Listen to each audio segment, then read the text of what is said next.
The world's climate scientists have issued their starkest warning yet about the speed and impact of human-caused global warming. It's a landmark UN report out this morning, and it warns that there will be many more disasters like this summer's historic flooding in Europe and elsewhere if countries don't slash greenhouse gas emissions now. Roxana Saberi is in London with more on the report that the UN chief calls Code Red for Humanity. Roxana, when you think about the usually muted language of science, they really didn't hold back here, did they? That's right, Tony. The report is sobering. It says our emissions are warming the world fast and is certain to keep warming in the coming decades. But just how hot and how dire the disasters get depend on how we act now.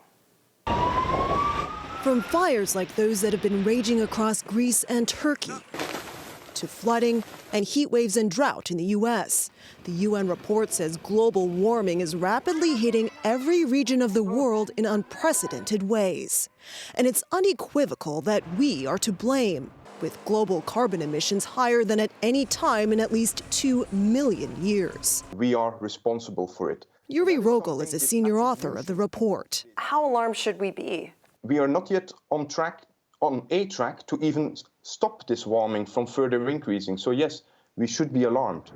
Also alarming, the report finds that melting ice sheets and sea level rise caused by global warming are irreversible for centuries to millennia, even if we limit our emissions today. The scientists point out we've already made the world nearly 2 degrees hotter than pre-industrial levels.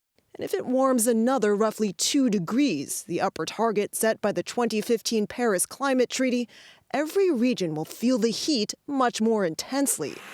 The scientists warn the world could get there and beyond this century unless we drastically cut our carbon, methane, and other greenhouse gas emissions now.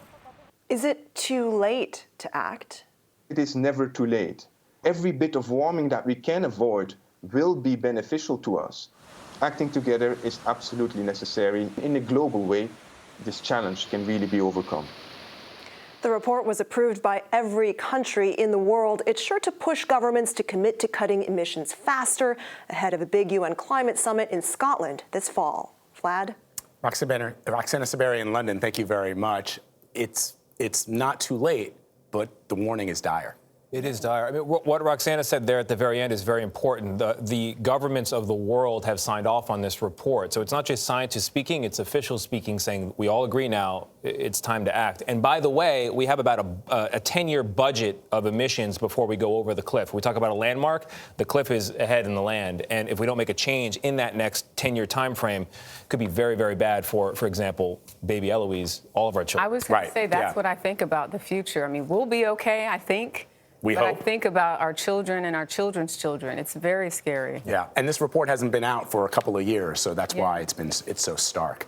Roxana, again, thank you very much.